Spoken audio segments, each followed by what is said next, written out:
नमस्कार दोस्तों। मनुष्य को धीरे धीरे कंगाल बना देती है ये आदतें। राधे राधे दोस्तों। कई बार इंसान लाख मेहनत करता है, पूजा पाठ करता है, लेकिन फिर भी उसको भाग्य उसका साथ नहीं देता। इसीलिए घर में शांति नहीं टिकती है, धन आते ही खर्च हो जाते हैं और मन हमेशा बेचैन रहता है। ऐसे हालात में लोग अक्सर बाहरी कारण खोजते हैं, लेकिन असली वजह उनके अपने ही घर और जीवन की कुछ अदृश्य आदतें होती है। इसलिए छोटी छोटी बातें जो रोज़मर्रा की ज़िंदगी में आम सी लगती है, वो धीरे धीरे बरकत को ख़त्म करने लगती है।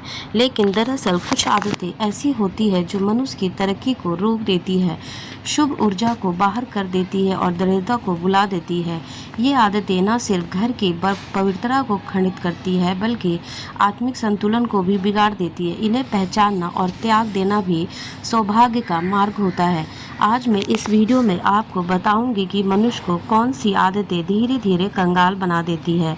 लेकिन उससे पहले अगर आप भी चाहते हैं कि भगवान श्री हरि विष्णु और माता लक्ष्मी का आशीर्वाद आप पर बना रहे, तो इस वीडियो को एक लाइक करें और चैनल को सब्सक्राइब कर लें और कमेंट्स बॉक्स में जय श्री हरि विष्णु, जय माता लक्ष्मी लिखकर अपनी हाजिरी जरूर लगाएं।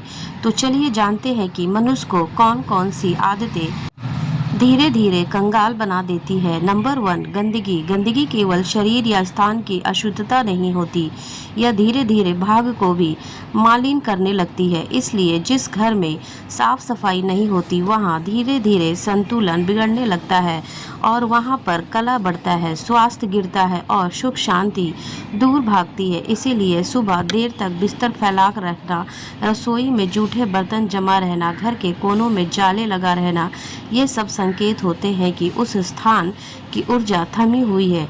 कहा गया है कि गंदगी दरवाजा खोलती है और दुर्भाग्य, रोग और दरिद्रता को दूर करने के लिए जो लोग नियमित रूप से घर और मन दोनों की सफाई करते हैं, उनके जीवन शुभ अवसर, शांति और समृद्धि बनी रहती है। इसलिए घर को मंदिर के समान मानकर उसमें स्वच्छ बनाए रखना ही सुख संपदा की कुंजी होती है। इसलिए जहाँ सफाई होती है, वहाँ माता लक्ष्मी बिना बुलाए पहुँच जाती है और शुभ शक्तियाँ प्रवेश कर पाती है। नंबर 2, फटे कपड़े। फटे कपड़े पहनना न केवल दरिद्रता का संकेत होता है, बल्कि यह भी घर की सुख शांति को धीरे धीरे निगलने लगती है।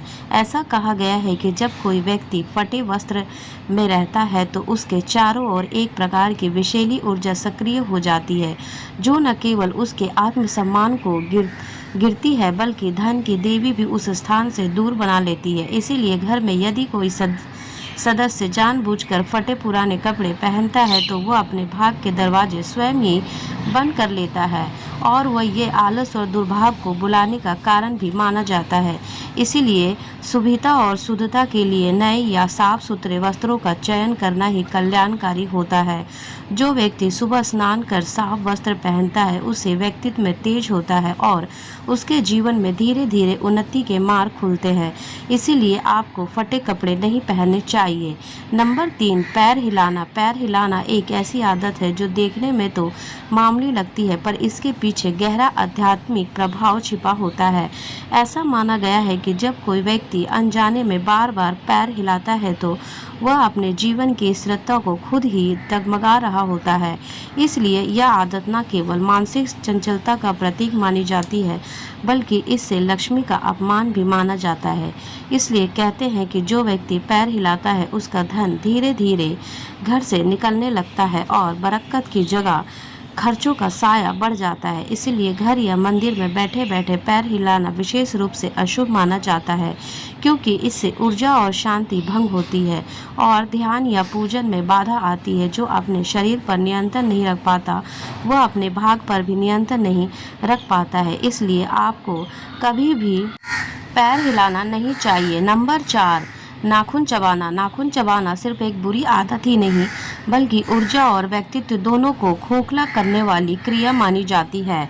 ऐसा कहा गया है कि जब कोई व्यक्ति बार बार अपने नाखून चबाते हैं, तो वह अपने भाग्य रेखा को स्वयं कुतर रहा होता है। इसलिए नाखून हमारे शरीर की एक ऐसी ऊर्जा धारा है से जुड़े होते हैं जो आत्मबल और सौभाग्य को बनाए रखती है, और जब कोई उन्हें चबाता है, तो वह अपने आत्मविश्वास और सौंदर्य दोनों को नुकसान पहुंचाता है। इसलिए पूजा पाठ के समय या किसी शुभ कार्य के बीच नाखून चबाना विशेष रूप से अशुभ माना गया है, क्योंकि यह अशुद्धता को भंग करता है। कहा गया है कि जो अपने शरीर पर नियंत्रण नहीं रख सकता, उसकी किस्मत भी फिसलते चली जाती है। इसलिए संयम, स्वच्छता और मानसिक स्थिरता ही सच्चे सौभाग्य का आधार होती है। नंबर 5, पैर घसीट कर चलना। पैर घसीट कर चलना केवल एक आलसी आदत नहीं, बल्कि यह धीरे धीरे जीवन की गति को भी खींचकर नीचे ले जाते हैं। कहा गया है कि जब कोई व्यक्ति अपने पैर को घसीटता है तो वह पृथ्वी पर नकारात्मक ऊर्जा को उकसाता है, जिससे घर के वातावरण में अशुद्धता फैलती है। इसीलिए यह आदत मन के भारीपन, आत्मविश्वास की कमी और सोच की जड़ता को दर्शाती है।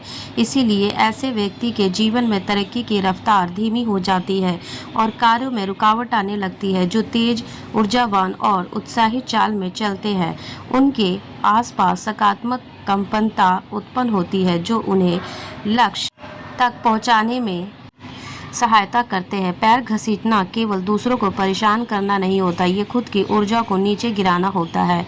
और यह आदत धीरे धीरे दरिद्रता, आलस और अभ्यास को जीवन में आमंत्रित कर देती है। इसीलिए आपको कभी भी अपने पैर को घसीट कर नहीं चलना चाहिए। नंबर 6, कूड़ेदान को बाहर रखना। कूड़ेदान यानी घर का कचरा अगर आप बाहर खुला रख जाए या दरवाजे के पास पड़ा हो तो यह केवल गंदगी नहीं फैलाता, बल्कि दरिद्रता को भी आमंत्रित कर देता है। ऐसा माना गया है कि घर के बाहर रखा गया कूड़ा सकारात्मक ऊर्जा के प्रवेश में बाधा उत्पन्न कर सकता है और घर के सौभाग्य को धीरे धीरे बाहर फेंक देता है। इसलिए यह वातावरण में अशुभ कंपन उत्पन्न करता है और माता लक्ष्मी का प्रवेश भी रोक देता है। इसलिए विशेष रूप से सूर्यास्त के बाद कूड़ा बाहर निकालना अत्यंत ही अपशगुन माना जाता है, क्योंकि शाम के समय की ऊर्जा अत्यंत ही संवेदनशील होती है। इसीलिए उस समय निकाला गया कचरा घर के अच्छे अवसरों और धन की संभावनाओं को बाहर कर देता है। घर को स्वच्छ और व्यवस्थित रखने के लिए कूड़े को ढककर निश्चित समय पर बाहर निकालना ही शुभ माना जाता है। इसलिए यह आदत ही घर में समृद्धि का मार्ग प्रशस्त करती है। नंबर 7, घर में कांटेदार पौधे लगाना। घर में कांटेदार पौधे का होना केवल सजावट का मामला नहीं होता, बल्कि यह सुख शांति को चुपचाप काटने वाला संकेत होता है। इसलिए ऐसा कहा गया है कि कांटा जहाँ होते हैं वहाँ रिश्तों में चुभन, विचारों में कूटता और मन में अशांति उत्पन्न होती है। इसीलिए विशेष रूप से बाबुल, किड्स और अन्य कांटेदार पौधों को घर के अंदर या मुख्य द्वार के सामने लगाना दरिद्रता और कलेश को बुलावा देने जैसा माना जाता है। इसीलिए ये पौधे न केवल सौंदर्य को भंग करते हैं, बल्कि शुभ ऊर्जा के प्रभाव भी रुकावट पैदा करते हैं। इसलिए ऐसा भी कहा गया है कि कांटे घर की बरकत को रोककर उसमें आर्थिक, मानसिकता और पारिवारिक उलझनें बढ़ा देते हैं। इसलिए यदि सजावटी पौधे लगाने की इच्छा हो तो तुलसी, मनी प्लांट या खुशबूदार फूलों के पौधे लगाएं, जो शांति, प्रेम और समृद्धि का संदेश देते हैं। नंबर 8, गलत जगह झाड़ू का रखना। झाड़ू केवल घर की सफाई का साधन नहीं होता, बल्कि इसे माँ लक्ष्मी से जोड़ा एक प्रतीक भी माना गया है। इसीलिए यदि सही स्थान पर ना रखा जाए तो यह घर की बरकत और समृद्धि को भी झाड़ सकता है। ऐसा कहा गया है कि झाड़ू को कभी भी खुली जगह, रसोई घर, पूजा स्थान या घर के मुख्य द्वार के पास नहीं रखना चाहिए। इससे घर की सकारात्मक ऊर्जा में रुकावट आ सकती है और अनजाने में ही धन का अपमान हो सकता है। झाड़ू को पैर लगाना, उल्टा रखना या उसे दिन के उजाले में बाहर फेंकना भी अशुभ संकेत होता है। इसीलिए जो घर में झाड़ू को छुपाकर एक निश्चित कोने में शाम के बाद उपयोग से बचते हुए रखते हैं, वहाँ शांति और लक्ष्मी स्थायी रूप से निवास करती है और छोटी सी असावधानी बड़े संकट को जन्म दे सकती है। इसीलिए यह संकेत झाड़ू के साथ विशेष रूप से जुड़ा होता है। नंबर 9, बाथरूम में खाली बाल्टी रखना। बाथरूम में खाली बाल्टी रखना एक ऐसी आदत है जो व्यक्ति की आर्थिक स्थिति पर धीरे धीरे असर डालती है, बिना उसे एहसास कराए। ऐसा भी कहा गया है कि खाली बर्तन, विशेषकर बाल्टी, नकारात्मक का घर बन जाती है और घर की ऊर्जा को नीचे गिरा देती है। इसलिए जब बाथरूम जैसी अपवित्र जगह पर बाल्टी हमेशा खाली रखी जाती है तो वो घर के जल तत्व में असंतुलन उत्पन्न करती है और जल तत्व का संबंध सीधे धन और प्रभाव से होता है। और बाल्टी में थोड़ा सा जल भरकर रखने से यह प्रतीक बन जाता है समृद्धि के भराव का। यह आदत दर्शाती है कि घर में खालीपन की जगह भरी होती है और इसी प्रतीक से सौभाग्य का आकर्षण भी होता है। जो लोग इन संकेतों को समझा जाते हैं वे जानते हैं कि छोटे से बदलाव कैसे बड़े सकारात्मक परिवर्तन लाते हैं। इसलिए आपको कभी भी बाथरूम में खाली बाल्टी नहीं रखना चाहिए। नंबर 10, पक्षियों को दाना ना डालना। दोस्तों, प्रकृति में सबसे करुणामयी कार्यों में से एक भूखे जीव को अन्न देना। जो व्यक्ति रोज पशु पक्षियों को दाना पानी नहीं देता है उसके घर की सुख समृद्धि धीरे धीरे कम होने लगती है। ऐसा माना गया है कि जब कोई जीव जाकर आपकी छत या आंगन में भोजन की आशा करते हुए और खाली लौटते हैं तो वह अपने साथ घर की बरकत भी ले जाते हैं। इसीलिए गौरैया, कबूतर, कौवे या गाय ये सभी प्राकृतिक दूत माने जाते हैं। इसीलिए इन पर दया करना केवल पुण्य नहीं बल्कि सौभाग्य का द्वार खोलने जैसा होता है। इसलिए रोज सब कुछ दाने छत या आंगन में डालने से घर में करुणा, संतुलन और सकारात्मक ऊर्जा बनी रहती है। जो हाथ भूखे को दाना देने के लिए खुले रहते हैं उन पर सृष्टि स्वयं कृपा बरसाती है और जो केवल अपने लिए जीते हैं उनके घर से धीरे धीरे धन, शांति, सुख दूर हो जाती है। नंबर 11, बेड पर गंदी या फटी चादर बिछाना। दोस्तों, बेड पर लगी चादर केवल आराम का साधन नहीं होता, यह घर की समृद्धि और मानसिक स्थिति का भी प्रतीक माना जाता है। इसलिए गंदी, मैली या फटी हुई चादर पर सोना शुभ संकेत नहीं माना जाता है। यह आलसी, दरिद्रता और मानसिक स्थिरता को धीरे धीरे आमंत्रित करता है। कहा गया है कि जिस बिस्तर पे अशुद्धता रहती है वहाँ पे नींद भी बेचैन होती है और सपनों में भी परेशानियाँ झलकती है। इसलिए यह आदत घर की ऊर्जा को धीमी कर देती है और लक्ष्मी को दूर कर देती है। इसीलिए बेडरूम को स्वच्छ, सुंदर और सकारात्मक बनाए रखना केवल शरीर को सुख देता है बल्कि जीवन की राह भी आसान करता है। इसीलिए रोज सुबह उठकर चादर को झड़ना और समय समय पर साफ सुथरी चादर बिछाना सुख शांति के आगमन का संकेत होता है। और जो सोने की जगह को सम्मान देता है उसका भाग्य भी हर सुबह नया सूरज देखता है। इसलिए आपको बेड पर गंदी चादर या फटी चादर भूल कर भी नहीं बिछानी चाहिए। नंबर 12, खाते समय बीच में भोजन छोड़ना।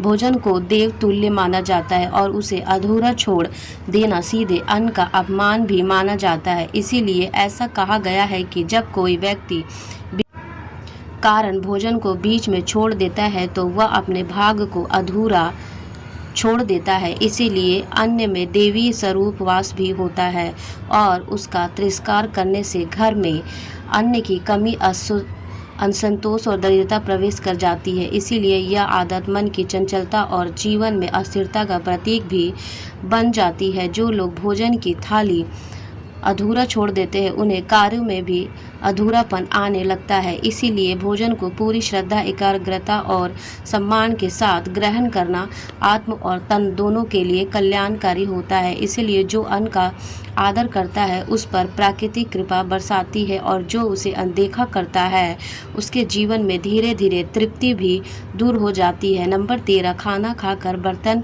में ही हाथ धोना। भोजन के बाद थाली में ही हाथ धोना एक ऐसी आदत है जो न केवल अस्वच्छ मानी जाती है बल्कि इसे अन्न का अपमान भी माना जाता है। ऐसा कहा गया है कि जब कोई व्यक्ति अपने हाथों को उसी थाली में धोता है जिसमें भोजन किया गया है तो वह उस पवित्र अन्न को अशुद्ध कर देता है। इसीलिए यह नकारात्मक ऊर्जा को आकर्षित करता है और घर में अशुद्धता फैलाता है।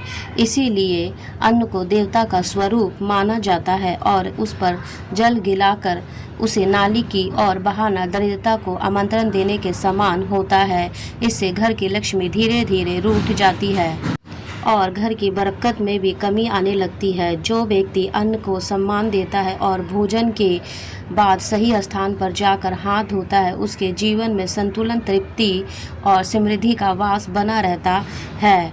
नंबर 14, मुख्य दरवाजे पर जूते चप्पल रखना। दोस्तों, मुख्य द्वार को घर का मुख्य और ऊर्जा का प्रवेश द्वार माना गया है, इसीलिए यह केवल आने जाने का रास्ता नहीं होता, बल्कि यही से शुभता और समृद्धि का सकारात्मक शक्तियाँ घर में प्रवेश करती हैं।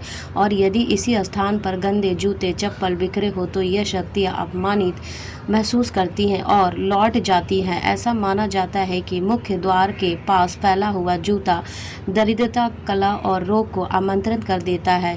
यह घर के सौंदर्य और शुद्धता दोनों को बिगाड़ देता है। जो लोग अपने जूते चप्पलों को व्यवस्थित ढंग से दरवाजे से दूर रखते हैं, उनके घर में सुव्यवस्था बनी रहती है और लक्ष्मी कृपा बनी रहती है। इसीलिए मुख्य द्वार पर स्वच्छ दीपक या तोरण रखने से जिस तरह सुविधा बढ़ती है, वैसे ही जूते फैलाने से वह घट जाती है। दरवाजे की गरिमा का सम्मान जीवन में सौभाग्य को बनाए रखना है। तो दोस्तों, उम्मीद करती हूँ कि आप सबको यह जानकारी ज़रूर पसंद आई होगी। ऐसी ही नई और अनोखी जानकारियों के साथ जुड़े रहने के लिए कृपया मेरे वीडियो को एक लाइक करें और चैनल को सब्सक्राइब कर लें और कमेंट्स बॉक्स में जय श्री लक्ष्मी नारायण लिखना ना भूलें। धन्यवाद।